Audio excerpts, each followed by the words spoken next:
guys and welcome back to our channel Let's Conquer History.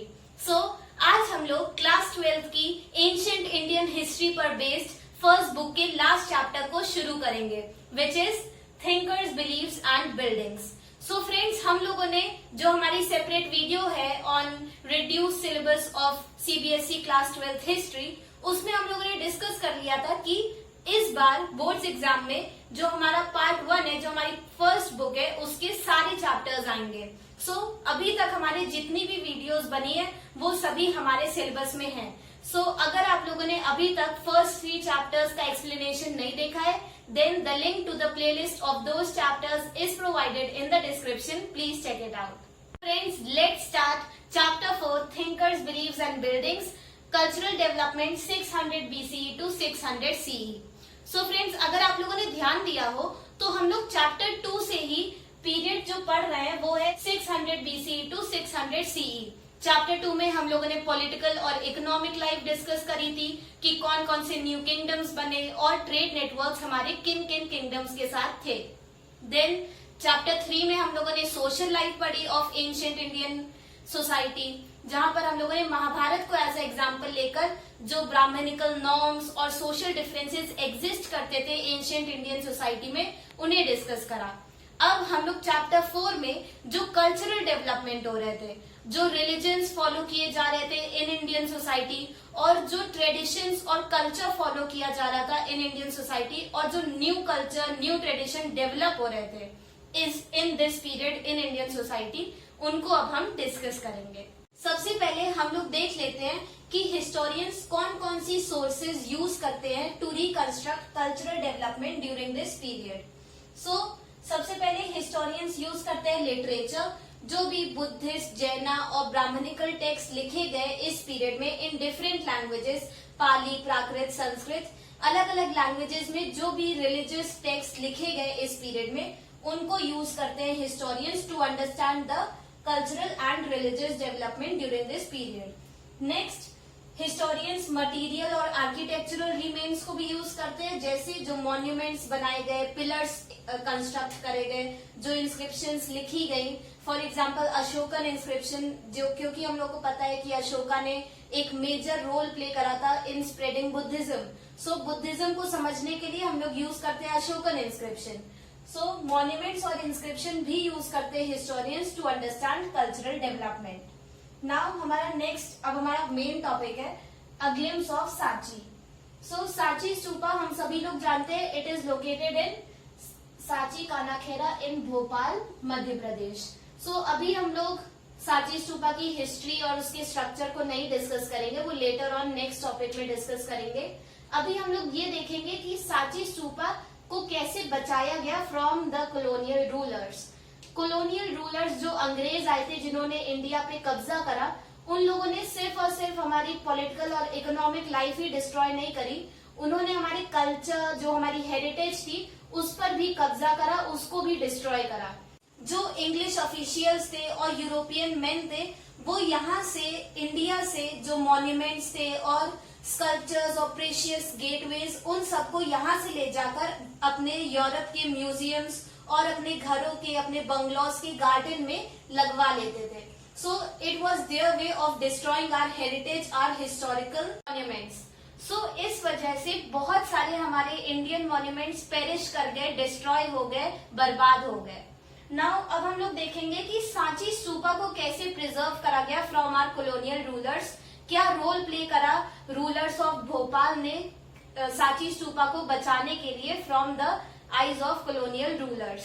So 19th century में जो French और English man थे, वो लोग इंटरेस्टेड हो गए इन सांची स्तूपा और उन लोगों ने रिक्वेस्ट करा from the rulers of Bhopal कि आप लोग जो ईस्टर्न गेटवे है सांची स्तूपा का, सांची स्तूपा का अगर आप स्ट्रक्चर देखें तो चारों डायरेक्शंस में, नॉर्थ, साउथ, ईस्ट, वेस्ट, हर डायरेक्शन में एक गेटवे इरेक्टेड है. सो फ्रेंच और इंग्लिश मैन ने रिक्वेस्ट करा फ्रॉम रूलर्स ऑफ भोपाल कि जो ईस्टर्न गेटवे, जो सबसे ज्यादा अच्छे से प्रिजर्व करा हुआ ईस्टर्न गेटवे था, उन लोगों ने रिक्वेस्ट करा उनसे कि इस गेटवे को हम लोग ले जाएंगे टू फ्रांस और वहां पे म्यूजियम में इंस्टॉल करवाएंगे.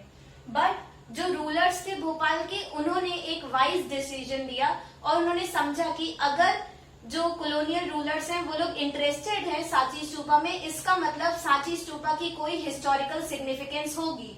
इसीलिए उन लोगों ने मना कर दिया और डिनाई कर दी permission to these French and English man. Now कौन थे rulers of Bhopal during this period?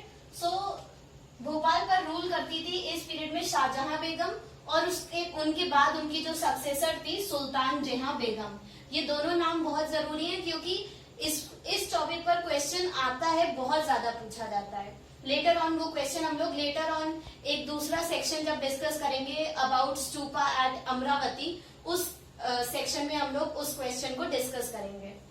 Now जो रूलर्स थे भोपाल के, शाहजहां बेगम एंड सुल्तान जहां बेगम, उन्होंने बहुत सारे एफर्ट्स लिए, उन्होंने बहुत सारे स्टेप्स लिए to preserve the stupa of Sanchi. So इन सभी स्टेप्स को एक बार डिस्कस कर लेते हैं। सो फर्स्टली जो उन्होंने वाइज डिसीजन लिया वो था to deny permission to French and English man. Then उन्होंने प्रोवाइड करा मनी, उन्होंने फंड्स प्रोवाइड करे टू प्रिजर्व, और जो जो ऐसे स्ट्रक्चर्स थे, जो ऐसे गेटवेज थे सांची के जो डिस्ट्रॉय हो गए थे या फिर थोड़े खराब हो गए थे, उनको रिकंस्ट्रक्ट करने के लिए उन्होंने फंड्स प्रोवाइड करे। एंड लास्ट उन्होंने फंड्स दिए, उन्होंने पैसा दिया for construction of museum. Sanchi stupa के पास म्यूजियम बनाने के लिए उन्होंने पैसा दिया और एक गेस्ट हाउस बनाने के लिए जहां पर जॉन मार्शल रहते थे। नाउ जॉन मार्शल आपको याद होगा, हम लोग चैप्टर 1 में डिस्कस कर चुके हैं, जिन्होंने हड़प्पन सिविलाइजेशन ढूंढी थी और अनाउंस करा था the discovery of Harappan civilisation. तो जॉन मार्शल बहुत जरूरी है इस टॉपिक में भी और हड़प्पन सिविलाइजेशन में भी, याद रखिएगा। सो रूलर्स ऑफ भोपाल ने गेस्ट हाउस बनवाया था जहां पर जॉन मार्शल रह रहे थे, और जॉन मार्शल ने सांची स्तूपा पर स्टडी करा और उस पर अपनी वॉल्यूम्स, उन्होंने कंपाइलेशंस लिखी on Sanchi stupa.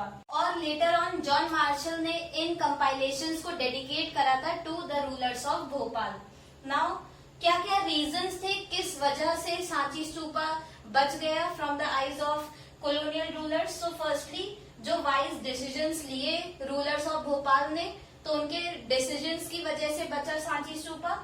And secondly कि जो रेलवे कॉन्ट्रैक्टर्स थे, जो रेलवेज बना रहे थे, अगर वो लोग देख लेते सांची स्तूपा को तो वो वहां के ब्रिक्स वगैरह यूज कर लेते टू कंस्ट्रक्ट रेलवेज, क्योंकि ऐसा बहुत सारी साइट्स पर ऐसा हुआ है। सो इसीलिए क्योंकि रेलवे कॉन्ट्रैक्टर्स की आइज से बच गया सांची स्तूपा। देन जो बिल्डर्स थे जो यहाँ के स्कल्पचर्स वगैरह को ले जाकर म्यूजियम में रखना चाहते थे टू यूरोप, तो जो भी ऐसे सेल्फिश लोग थे जो इंडियन हेरिटेज को डिस्ट्रॉय करना चाहते थे, फॉर्चुनेटली लकीली सांची स्तूपा उनकी आंखों से बच गया। इसी इन दो वजहों के कारण सांची स्तूपा सरवाइव कर गया। बट अभी हम लोग लेटर ऑन देखेंगे कि सांची स्तूपा से बड़ा स्तूपा जो कंस्ट्रक्ट किया गया था एट अमरावती, वो डिस्ट्रॉय हो गया था। अब हमारा नेक्स्ट सब टॉपिक है background, sacrifices and debates. So 600 BCE से 600 CE के बीच जो न्यू कल्चरल डेवलपमेंट्स और रिलीजन्स और ट्रेडिशंस डेवलप हुए इन इंडियन सोसाइटी, उनको डिस्कस करने से पहले हम लोग बैकग्राउंड चेक कर लेते हैं कि इस पीरियड से 600 BCE to 600 CE, in 1000 years से पहले जो पीरियड था, उस पीरियड में कौन कौन से ट्रेडिशंस, कौन से रिलीजन और कल्चर प्रैक्टिस किया जाता था इन इंडियन सोसाइटी। सो सबसे पहले हम लोग ये देखते हैं कि जो मिड फर्स्ट मिलेनियम BCE है। नाउ आप लोग सोच रहे होंगे फर्स्ट मिलेनियम BCE क्या होता है? सो फर्स्ट मिलेनियम BCE उस टाइम पीरियड को कहते हैं which was between 1000 BCE to 1 BCE। Now friends, आप लोग को पता होगा, अगर कुछ ऐसे एक्सेप्शनल केसेस है जिनको नहीं पता है, सो प्लीज आप लोग ये समझ लीजिए कि BCE या फिर BC जिसे हम लोग कहते हैं बिफोर कॉमन एरा या फिर before the birth of Christ, इस पीरियड में जो साल थे, जो इयर्स थे, वो उल्टे चलते थे। मतलब पहले 10 BC आएगा, then 9 BC, then 8 BC, then 7 BC। तो मतलब जो इस पीरियड का जो BCE वाले जो एरा था, उस पीरियड का जो लास्ट साल था वो था 1 BC। नाउ अभी हम लोग AD वाले टाइम में जीते हैं, जो एनो डोमिनी, जो AD वाला टाइम है, जिसको अब हम लोग कॉमन एरा भी कहते हैं। उस पीरियड में जो साल चलते हैं वो लाइक पहले 19th सेंचुरी आई, देन 20th सेंचुरी, अब 21st सेंचुरी आ रही है। सो इस तरीके से चलते हैं सीरियल वाइज। बट बीसी वाले पीरियड में उल्टा चलता था, पहले 10 बीसी आएगा, देन 9 बीसी, देन 8 बीसी, इस तरीके से उल्टा चलते थे ईयर्स। सो फर्स्ट मिलेनियम बीसी इस पीरियड को कहते हैं बिटवीन 1000 बीसी टू 1 बीसी। और इस पीरियड का जो मिड पीरियड था, मतलब अराउंड 500 बीसी वाला जो पीरियड था, उसमें जो डेवलपमेंट्स हुए, उसमें जो चेंजेस आए, उनको वर्ल्ड हिस्ट्री में एक टर्निंग पॉइंट माना गया है। सो कौन कौन से डेवलपमेंट्स हुए इस पीरियड में? So mid first millennium BC में सबसे पहले न्यू थिंकर्स इमर्ज हुए, न्यू टीचर्स इमर्ज हुए, जैसे ईरान में ज़ाराथुस्त्रा, चाइना में कॉन्गजी, और आप सभी ने नाम सुना होगा सोक्रेटिस, प्लेटो और एरिस्टोटल का, ग्रीस में जो ग्रेट थिंकर्स थे, एंड इंडिया में महावीरा और बुद्धा। सो इन सभी थिंकर्स ने एक new system of thought introduce करा अपने अपने रीजन्स में। सो सबसे पहले तो they brought a cultural change out the world. Then new kingdoms and cities emerged. ये हम लोग चैप्टर 2 में भी हम लोगों ने डिस्कस करा था, आप लोगों को याद हो कि 6th सेंचुरी बीसी।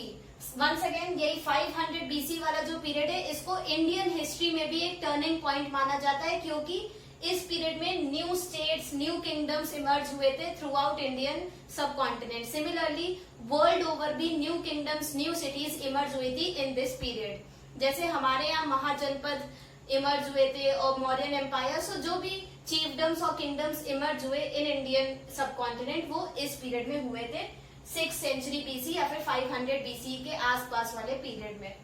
देन जो सोशल और इकोनॉमिक चेंजेस आए around Ganga valley, once again ये भी हम लोग सोशल चेंजेस हम लोगों ने चैप्टर 3 में डिस्कस करे थे कि वर्ना सिस्टम इंट्रोड्यूस हो गया था एंड सोशल डिफरेंसेस इमर्ज हो गए थे in Indian society. And economic life हम लोग चैप्टर 2 में डिस्कस कर चुके हैं कि कॉइनेज का इंट्रोडक्शन हो गया था ट्रेड नेटवर्क में, बार्टर सिस्टम अब हम लोग प्रैक्टिस नहीं करते थे और कॉइन्स का यूज हम लोगों ने शुरू कर दिया था। देन आयरन का यूज शुरू हो गया था for making weapons and tools, और एग्रीकल्चर में भी न्यू टेक्निक्स इंट्रोड्यूस हुई थी। सो ये सारे जो इकोनॉमिक, सोशल, पॉलिटिकल और कल्चरल, ये सभी चेंजेस आए during mid first millennium BC. So इसीलिए इसको एक टर्निंग पॉइंट माना जाता है वर्ल्ड हिस्ट्री में। वंस अगेन इसकी ज्यादा आप डीप में मत जाइए, हम लोग इसको पूरे 3 चैप्टर्स में हम लोगों ने पढ़ लिया है, तो आप लोग इसे एक लिंक करके देखिए। नेक्स्ट हमारा जो इसमें सब टॉपिक है वो है सैक्रिफिशियल ट्रेडिशन, जिसमें हम लोग वैदिक ट्रेडिशन के बारे में पढ़ेंगे। सो 600 बीसी से पहले जो इंडियन सब कॉन्टिनेंट में जो सोसाइटीज थी, उसमें भी कोई ना कोई रिलीजन और ट्रेडिशन तो फॉलो किया जा रहा था। और अगर हम लोग उसे देखें तो it was an early form of Hinduism. जो हिंदुइज्म का आज हम लोग प्रेजेंट डे में जो हिंदुइज्म की प्रैक्टिसेस देखते हैं, उसका एक अर्ली फॉर्म प्रैक्टिस हो रहा था before this period in Indian सब कॉन्टिनेंट, और उसी को हम लोग कहते हैं वैदिक ट्रेडिशन। फ्रेंड्स, अगर हम लोग आज की प्रैक्टिसेस देखें, जो हम लोग विष्णु जी और शिव जी को इम्पोर्टेंस देते हैं और डिफरेंट फॉर्म्स ऑफ गॉड्स को इम्पोर्टेंस देते हैं, वो सभी गॉड्स इमर्ज हुए बिटवीन 600 बीसी टू 600 सीई। पर उससे पहले जो हिंदुइज्म का जो एक अर्ली फॉर्म था, जिसमें अग्नि, इंद्र, सोम मतलब रेन गॉड और फायर गॉड, वाटर गॉड, इन सबको इम्पोर्टेंस दी गई थी, उसको हम लोग कहते हैं वैदिक ट्रेडिशन। और ये प्रैक्टिस किया जा रहा था बिटवीन 1500 टू 1000 बीसी वाले पीरियड में, जब हड़प्पन सिविलाइजेशन एंड हो गई थी और अर्ली हिस्टोरिक पीरियड, ये वाला पीरियड शुरू नहीं हुआ था, उसके बीच वाले पीरियड में। अब हम लोग वैदिक ट्रेडिशन के कुछ फीचर्स देखेंगे। सो फर्स्टली, ये one of the pre existing traditions है, जो पहले से एग्जिस्ट करते थे इंडियन सोसाइटी में। जो ट्रेडिशन उनमें से एक है और इसको बोला जाता है अर्ली वैदिक ट्रेडिशन, या फिर आप सिंपली वैदिक ट्रेडिशन बोलिए। नाउ इसके बारे में हमें पता चलता है फ्रॉम ऋग्वेद, जो कि ओल्डेस्ट रिटन डॉक्यूमेंट है फ्रॉम इंडियन सब कॉन्टिनेंट, और ये एक इम्पोर्टेंट डॉक्यूमेंट है इवन इन हिंदुइज्म। हिंदुइज्म का भी इसको एक बहुत ही इम्पोर्टेंट डॉक्यूमेंट माना गया है। सो ऋग्वेद से हमको पता चलता है what were the practices and the believes of early Vedic tradition. Now Rigveda में इसको लिखा गया था बिटवीन 1500 टू 1000 बीसी, 500 इयर्स के पीरियड में इसको लिखा गया था और इसमें हाइम्स हैं, वर्सेस हैं, श्लोक हैं in the praise of gods like Indra, Agni, Soma, वायु, इन सभी गॉड्स की प्रेज में लिखी गई है श्लोक। नाउ यहाँ पर आप देख सकते हैं कि इस पीरियड में जो गॉड्स वर्शिप करे जाते थे देवर अग्नि, इंद्र, सोम, वायु, ऐसे गॉड्स जो नेचर से रिलेटेड गॉड्स थे उनको वर्शिप करा जाता था। बल्कि अब अगर हम देखें तो हमारी प्रेजेंट डे प्रैक्टिस में हम लोग एक ह्यूमन फिगर को वर्शिप करते हैं। सो ये जो चेंज आया ये आया बिटवीन 600 BCE टू 600 CE, इसको अभी हम लोग लेटर ऑन डिस्कस करेंगे। सो इस पीरियड में जो गॉड्स वर्शिप करे जाते थे दे इंक्लूडेड अग्नि, इंद्र, सोम, और इनकी प्रेज में, इनकी तारीफ में, इनकी प्रशंसा में श्लोक लिखे गए हैं इन ऋग्वेद। नाउ इन श्लोकों को बोला जाता था while doing sacrifices, rituals और वर्शिप करते समय इन श्लोकों को गाया जाता था। और इन रिचुअल्स में लोग प्रे करते थे for cattle, son, property, long life, मतलब विश मांगते थे, भगवान से प्रे करते थे, जो भी नॉर्मल चीजें उनके लिए। नाउ सैक्रिफाइसेस एक इम्पोर्टेंट प्रैक्टिस थी इन वैदिक ट्रेडिशन और इसको वाइडली प्रैक्टिस किया जाता था।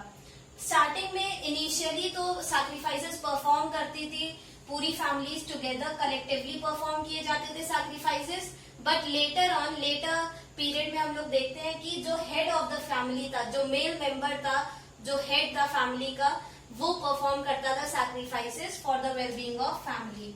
नाउ अगर हम लोग कुछ एग्जाम्पल्स देखें सैक्रिफाइसेस के तो एग्जाम्पल्स इंक्लूड राजसूय यज्ञ, अश्वमेध यज्ञ। तो जैसे राजसूय यज्ञ ये हमें इसका मेंशन मिलता है इन महाभारत, और अश्वमेध यज्ञ ये रामायण में भी इसका मेंशन मिलता है और महाभारत में भी।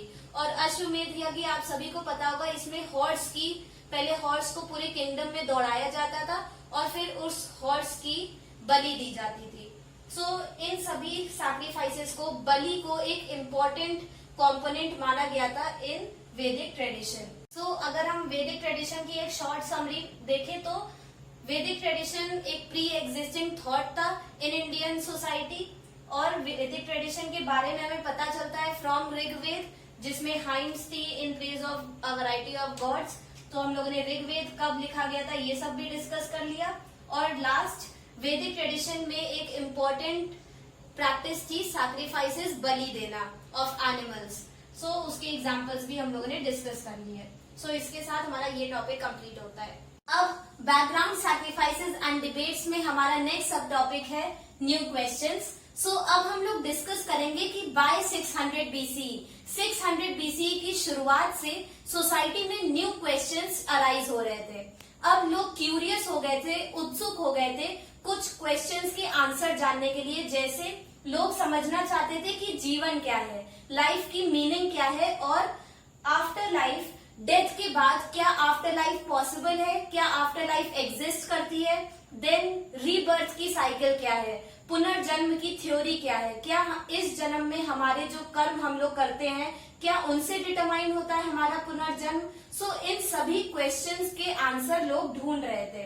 Now with these question develop हुए न्यू थिंकर्स, इमर्ज हुए न्यू थिंकर्स, जिनके बारे में हम लोगों ने अभी फर्स्ट सेक्शन में डिस्कस करा। जो फिलोसॉफिकल थिंकर्स इस पीरियड में डेवलप हुए, जैसे इंडिया में महावीरा बुद्धा, चाइना में कॉन्गजी, और एरिस्टोटल, प्लेटो और सोक्रेटिस इन ग्रीस। सो ये सारे नए फिलोसॉफिकल थिंकर्स डेवलप हुए इस पीरियड में, और ये तो फेमस फिलोसॉफिकल थिंकर्स थे जिनकी थ्योरीज को थ्रू आउट द वर्ल्ड माना गया। बट इनके अलावा लोकली इंडिया में भी बहुत सारे लोकल फिलोसॉफिकल थिंकर्स डेवलप हुए, जिनके एग्जाम्पल्स अभी हम लोग लेटर ऑन डिस्कस करेंगे। सो इन सभी थिंकर्स ने कोशिश करी to understand and express the nature of ultimate reality. मतलब उन्होंने कोशिश करी समझने की कि अल्टीमेट रियलिटी क्या है, कौन सी वो सोर्स है जहां से हमको लाइफ मिलती है, लिविंग एनर्जी मिलती है। मतलब इन शॉर्ट उन लोगों ने कोशिश करी समझने की और लोगों को अपने आइडियाज से कन्विंस करने की अबाउट गॉड, कि गॉड कौन है और कहाँ से हमको लिविंग एनर्जी मिलती है। सो इस पीरियड में न्यू थिंकर्स डेवलप हुए, लोग क्वेश्चन कर रहे थे आइडियाज एंड बिलीव्स को। देन कुछ लोग ये भी क्वेश्चन कर रहे थे कि क्या अल्टीमेट रियलिटी, क्या गॉड एग्जिस्ट करते हैं और नॉट, और अगर गॉड एग्जिस्ट करते हैं तो कौन कौन से एविडेंसेस हैं जो इस बात को सपोर्ट करते हैं। तो एग्जिस्टेंस ऑफ अल्टीमेट रियलिटी भी क्वेश्चन किया जा रहा था इन सोसाइटी। एंड लास्ट, जो भी प्रैक्टिसेस एग्जिस्ट करती थी इन वैदिक ट्रेडिशन, उनको भी अब लोग क्वेश्चन कर रहे थे। जैसे जो इम्पोर्टेंस थी, जो असाइन करी गई थी सैक्रिफाइसेस को इन वैदिक ट्रेडिशन, अब लोग उसको भी क्वेश्चन कर रहे थे, उसमें भी लोग डाउट कर रहे थे कि क्या भगवान सच्ची में चाहते होंगे कि हम इनोसेंट एनिमल्स की बलि दें। सो इन सभी क्वेश्चंस को लोग जानना चाहते थे और लोग क्यूरियस हो गए थे इस पीरियड में। और अब इन सभी क्वेश्चंस का आंसर ढूंढने के लिए सोसाइटी में डिबेट्स और डिस्कशन शुरू हो गए थे। So with this we come to the next subtopic, debates and discussions. Now Buddhist text से हमको पता चलता है कि इस पीरियड में 64 सेक्ट्स, मतलब 64 स्कूल्स ऑफ थॉट, मतलब डिफरेंट आइडियाज एग्जिस्ट करते थे। 64 डिफरेंट आइडियाज एग्जिस्ट करते थे इन सोसाइटी, और इन सभी स्कूल ऑफ थॉट्स के अपने अलग अलग टीचर्स थे। मतलब हर फिलोसॉफिकल थिंकर का अपना एक अलग स्कूल ऑफ थॉट स्टैब्लिश हो गया था, और इन सभी टीचर्स के बीच अब डिबेट्स और डिस्कशंस होना शुरू हो गए थे। लाइवली डिबेट्स और डिस्कशंस अकर करते थे between teachers of these school of thoughts, और ये सभी टीचर ट्रैवल करते थे अक्रॉस द इंडियन सबकॉन्टिनेंट। अलग अलग पार्ट्स में ये लोग जाते थे और लोगों को अपने आइडियाज से, अपनी फिलोसॉफिकल थ्योरी से लोगों को कन्विंस करते थे कि आप मेरे फॉलोवर बनिए, आप मेरे स्कूल ऑफ थॉट के फॉलोवर बनिए। So they travelled across the subcontinent to convince people about validity of their theory and to grow their followers. हर टीचर अपने फॉलोवर्स को बढ़ाना चाहता था, अपने स्कूल ऑफ थॉट को बड़ा करना चाहता था, अपने सेक्ट को बड़ा करना चाहता था, इसीलिए वो ज्यादा से ज्यादा लोगों को अपने आइडियाज से कन्विंस करना चाहता था। नेक्स्ट, डिबेट्स ज्यादातर अकर करती थी इन कुताग्रशाला। कुताग्रशाला का मतलब है हट विद अ पॉइंटेड रूफ, मतलब ऐसी जो हम लोग आर्ट में नहीं बनाते थे छोटे पर, पॉइंटेड हट, पॉइंटेड रूफ वाली हट, तो वैसे ही हट को यहाँ पर कुताग्रशाला बोला गया है, और कुताग्रशाला में ही डिबेट्स और डिस्कशंस अकर करते थे between teachers of these sects. Next, और ये जो डिबेट्स होते थे वो अकर करते थे इन ग्रोव्स। ये स्पेलिंग गलत हो गई है, GROVES।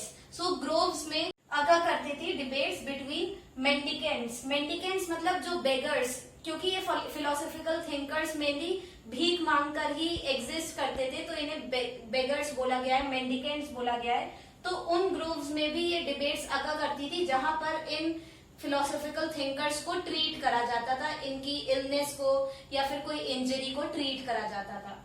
नेक्स्ट, ये जो टीचर्स थे इन्होंने शुरू कर दिया था वैदिक ट्रेडिशन को क्वेश्चन करना, उसकी प्रैक्टिसेस को क्वेश्चन करना, जैसे सैक्रिफाइसेस, उसकी इंपॉर्टेंस को ये लोग क्वेश्चन करते थे। और अब इन्होंने वेदास की जो अथॉरिटी थी, वेदों को जो अथॉरिटी दी गई थी इन हिंदुइज्म, उसको भी अब क्वेश्चन करना शुरू कर दिया था। सो इन शॉर्ट हम लोगों ने इस पूरे टॉपिक में देखा कि सबसे पहले हम लोगों ने देखा कि बिफोर 600 BC जो पीरियड था, तब हमारे इंडियन सोसाइटी में वैदिक ट्रेडिशन फॉलो किया जाता था, और बाय द एंड ऑफ वैदिक tradition, by the end of 600 BCE लोगों ने वैदिक ट्रेडिशन की प्रैक्टिसेस और बिलीफ्स को क्वेश्चन करना शुरू कर दिया था, जिसकी वजह से न्यू थिंकर्स इमर्ज हुए इन इंडियन सोसाइटी, और उन न्यू थिंकर्स के साथ new schools of thought emerge हुए, न्यू सेक्ट्स इमर्ज हुए, और लोग अब वैदिक ट्रेडिशन को छोड़कर दूसरे ट्रेडिशन में जाने लगे थे, दूसरे ट्रेडिशंस को फॉलो करने लगे थे। हम लोग जो न्यू ट्रेडिशंस डेवलप हुए इस पीरियड में, लाइक बुद्धिज्म और जैनिज्म, उनको हम लोग डिस्कस करेंगे नेक्स्ट वीडियो में। इस वीडियो का एंड हम लोग इम्पोर्टेंट टर्म्स के साथ करेंगे। फ्रेंड्स, आपको पेज नंबर 86 और 87 पर एक ब्लू बॉक्स और सोर्स नंबर 3 मिलेगी, जिसमें कुछ इम्पोर्टेंट टर्म्स बताए गए हैं जो फर्दर वीडियो के लिए इम्पोर्टेंट है, और सेकेंडली उसको 1 मार्क्स क्वेश्चन में भी पूछा जा सकता है इन एग्जाम। सो हम लोग उन सारे इम्पोर्टेंट टर्म्स को डिस्कस कर लेते हैं। फर्स्टली फ्रेंड्स, ये आपको समझना जरूरी है कि जो भी बुद्धिस्ट टेक्स्ट जिसमें हमको लॉर्ड बुद्धा की टीचिंग्स मिलती हैं, वो बुद्धिस्ट टेक्स्ट लॉर्ड बुद्धा की लाइफ टाइम में नहीं लिखे गए थे। उन बुद्धिस्ट टेक्स्ट को लिखा गया था after the death of Buddha. So Buddha अपनी टीचिंग्स को ओरली पास ऑन करते थे, और ये जो बुद्धिस्ट टेक्स्ट लिखे गए जिनमें बुद्धा की टीचिंग्स को कंपाइल करा गया है, वो उनकी डेथ के बाद लिखे गए। So these Buddhist text were written between approximately 5th to 4th century BC, और इन टेक्स्ट को लिखा था बुद्धा के डिसाइपल्स ने, स्टूडेंट्स ने, उनके फॉलोवर्स ने, और ये लिखे गए थे at a council of elders. जो सीनियर मॉन्क्स थे, जो सीनियर भिक्षुज थे ऑफ संघ, उन्होंने एक काउंसिल बनाया था एट वैशाली बिहार, और उस काउंसिल में उन लोगों ने बुद्धा की टीचिंग्स को कंपाइल करा in a collection called Tripitaka. Tripitaka या फिर आप उसे त्रिपिटक कहें, उसका लिटरल मीनिंग है 3 basket which hold different types of text. Now यहाँ पर जो बास्केट टर्म यूज करा गया है, ये एक सिंबॉलिक टर्म है, मतलब बास्केट का मतलब ग्रुप। सो त्रिपिटक टर्म मतलब वो 3 ग्रुप्स जिनमें different types of Buddhist text included है। सो वो कौन से 3 ग्रुप्स हैं? सुत्ता पिटक। सुत्ता पिटक हम लोग चैप्टर 3 के एंड में हम लोगों ने डिस्कस करा था, और तब मैंने बताया था कि इसको डिटेल में हम लोग चैप्टर 4 में डिस्कस करेंगे। सो सुत्ता पिटक में हम लोगों ने सोशल कॉन्ट्रैक्ट उसमें पढ़ा था। सुत्ता पिटक में मेनली बुद्धा की टीचिंग्स इंक्लूडेड है। देन विनय पिटक। विनय पिटक में हमको रूल्स और रेगुलेशंस मिलते हैं जिनको संघ में, संघ मतलब मोनास्टिक ऑर्डर, जो बुद्धिज्म में जो मोनास्ट्रीज होती हैं, जहाँ पर मॉन्क्स और नन, भिक्खूज और भिक्खुनीज जहाँ पर रहते हैं, तो उन भिक्षुज और भिक्खुनीज को कौन कौन से रूल्स और रेगुलेशंस फॉलो करने थे, वो लिखे गए हैं इन विनय पिटक। और अभिधम्म पिटक में जो फिलोसॉफिकल मैटर है, जो धम्मा का जो मैसेज था, उसको लिखा गया है इन अभिधम्मा पिटक। सो ये 3 ग्रुप्स हैं जिनमें अलग अलग डिफरेंट बुद्धिस्ट टेक्स्ट इंक्लूडेड है, और इन सभी कंपाइलेशंस को मिलाकर बोला गया है त्रिपिटक या फिर त्रिपिटक। और ईच पिटक, हर पिटक में a number of individual text included थे, मतलब सुत्ता पिटक में भी a number of Buddhist text include करे गए थे। सो हर पिटक में डिफरेंट बुद्धिस्ट टेक्स्ट इंक्लूडेड थे, वो ग्रुप था ऑफ डिफरेंट बुद्धिस्ट टेक्स्ट। सो ये मत समझिए कि पिटक कोई बुक थी, पिटक में different types of books included थी। सो ये ग्रुप था of different types of Buddhist books या फिर Buddhist text. Next important information कि जो दूसरे हमें बुद्धिस्ट टेक्स्ट जिनको आर्कियोलॉजिस्ट और हिस्टोरियंस यूज करते हैं टू रिकंस्ट्रक्ट बुद्धिस्ट प्रैक्टिसेस, तो वो हैं दीपवंश और महावंश। ये लिखे गए थे इन श्रीलंका, और दीपवंश का लिटरल मीनिंग है क्रॉनिकल ऑफ द आइलैंड, और महावंश का लिटरल मीनिंग है द ग्रेट क्रॉनिकल। और इन दोनों टेक्स्ट को लिखा गया था इन श्रीलंका, और इनमें बताया गया है कि श्रीलंका में बुद्धिज्म कैसे ग्रो करा, स्प्रेड कैसे हुआ बुद्धिज्म इन श्रीलंका, और क्या बायोग्राफी थी बुद्धा, लॉर्ड बुद्धा की जो बायोग्राफी थी वो लिखी गई है इन दोनों टेक्स्ट में। और इन सभी बुद्धिस्ट टेक्स्ट को बहुत ही संभाल कर रखा गया था इन बुद्धिस्ट मोनास्ट्रीज। और इन टेक्स्ट के अलावा हम लोग जो चाइनीज बुद्धिस्ट पिलग्रिम्स जो इस पीरियड में इंडिया को जिन्होंने विजिट करा, जैसे हम लोगों ने चैप्टर 3 में भी इन ट्रैवलर्स को डिस्कस करा था, फाजियान और ज्वानजान। ये चाइनीज बुद्धिस्ट पिलग्रिम्स थे जिन्होंने जब बुद्धिज्म चाइना में फैल गया, फिर उन लोगों ने इंडिया को विजिट करा, और इन सभी साइट्स को जहाँ पर बुद्धा की जहाँ पर लाइफ बीती थी, उन साइट्स को उन्होंने विजिट करा, और वहां पर जो उनकी सोशल प्रैक्टिसेस थी उनको अपने टेक्स्ट में लिखा। सो बुद्धिज्म की प्रैक्टिसेस को रिकंस्ट्रक्ट करने के लिए historians in Chinese Buddhist pilgrims की भी जो ट्रैवलॉग है उनको भी स्टडी करते हैं। नाउ सोर्स नंबर 3 में हम लोगों को 2 स्कूल ऑफ थॉट्स के एग्जाम्पल मिलते हैं, आजीविकास और लोकायत। और सोर्स नंबर 3 इन दोनों स्कूल ऑफ थॉट के बारे में बताती है, और इन दोनों स्कूल ऑफ थॉट के बारे में हमें पता चलता है फ्रॉम सुत्ता पिटक। हम लोग इन दोनों स्कूल ऑफ थॉट्स की जो आइडियोलॉजी थी, इनकी जो फिलोसफी थी, उसकी डेफिनेशन एक बार डिस्कस कर लेते हैं। ये 1 मार्क्स क्वेश्चन में पूछी जा सकती है। सो फर्स्टली आजीविकास, जिनको इंग्लिश में फैटलिस्ट कहा जाता है। सो आजीविकास मानते थे कि हर चीज प्री डिटरमाइंड है, मतलब जो हमारी डेस्टिनी है, जो हमारा भाग्य है, वो लिख दिया गया है, और हमारे कर्म, हमारे एक्शंस उनको बदल नहीं सकते हैं। इसका एग्जाम्पल है, इनके एक फेमस टीचर थे मक्खाली गोसाला, और मक्खाली गोसाला वो ये बोलते हैं कि सिर्फ फूल्स होते हैं, जो मूर्ख व्यक्ति होता है, जो अपने कर्मों पर सोचता है कि मेरे कर्म मेरे जीवन को बदल देंगे। पर असलियत यह है कि उसका भाग्य पहले से निर्धारित कर दिया गया है और उसके कर्मों का कोई परिणाम उसको अपने जीवन में नहीं मिलेगा। जो भी होना है जीवन में वो पहले से निर्धारित है हमारे भाग्य में। इसकी डेफिनेशन की Ajivikas they believe that everything is predetermined, और इसका एग्जाम्पल है मखाली गोसाला। नाउ जो नेक्स्ट स्कूल ऑफ थॉट है वो है लोकायत्स। लोकायत्स को इंग्लिश में कहा जाता था मटीरियलिस्ट, और इनका मानना था कि हर चीज, कोई भी चीज इस दुनिया में परमानेंट नहीं है, एटर्नल नहीं है। हर लिविंग बीइंग को after some period of time death हो जाएगी हर लिविंग बीइंग की, और आफ्टर डेथ हर लिविंग बीइंग मिल जाता है मिट्टी में। हमारी बॉडी आफ्टर डेथ मिट्टी में मिल जाती है, और कोई भी चीज एटर्नल नहीं है एक्सेप्ट मैटर। जो एटम्स और मॉलिक्यूल्स जो एग्जिस्ट करते हैं नेचर में, उनके अलावा कोई भी चीज इस दुनिया में परमानेंट नहीं है। ये इस सेक्ट का मानना था। और इनके एक फेमस टीचर अजीत केसा काम्बलेन बोलते हैं कि जीवन में जो हमारा शरीर है वो नश्वर है, आफ्टर डेथ हमारा जो शरीर है वो मिट्टी में मिल जाएगा। इन शॉर्ट इनका मानना था कि nothing is eternal and everything is transient. ये लोकायत्स की आइडियोलॉजी थी। With this, we come to the end of today's video. If you all found my video helpful, then don't forget to like, share, subscribe and comment on my channel. Till then, bye bye.